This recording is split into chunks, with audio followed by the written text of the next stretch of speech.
Mr. Manuel, what purpose? Will the gentlelady yield for a few questions? Lady yield for questions. I will. She yields.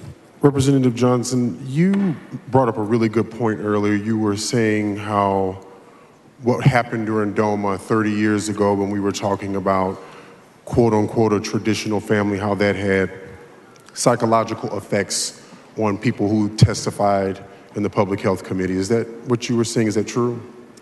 Yes, I won't attribute that specifically to that witness, but we talked about the shared events of being closeted or not being accepted 30 years ago and how rhetoric politically can be damaging to individuals.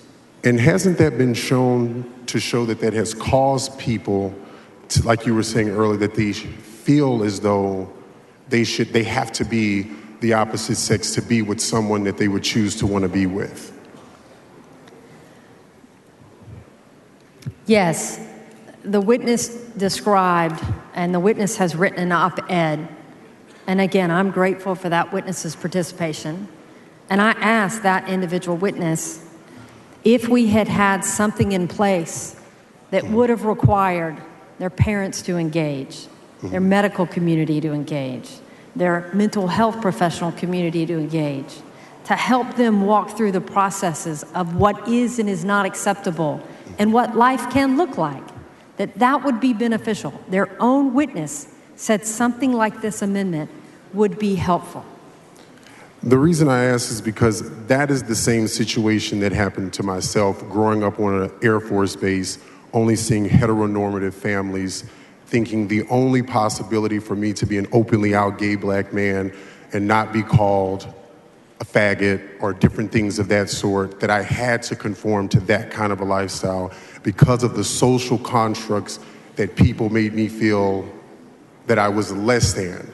And so what you're basically saying, what someone has testified to, what they have written about, is that if we had not had these kind of roadblocks, there would have been a lot of people who were either transgender, who were gay, who were lesbian, who were non-binary, who would have led the life that they were meant to without any shame, rather than having people who said, I transitioned when I never should have. Yeah.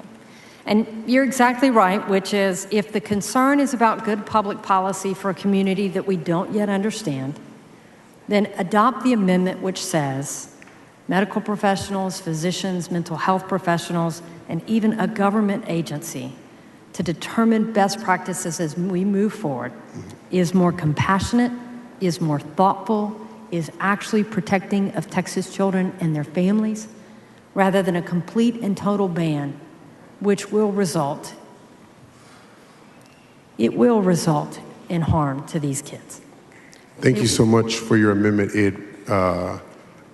If anyone is listening, this is something that is not just words on a paper. These are things that prevent people from harming themselves, hating themselves, and allows them to be able to basically have a form of therapy that lets them know that it is okay to be themselves. And I appreciate you so much for this amendment. Thank you. Thank you.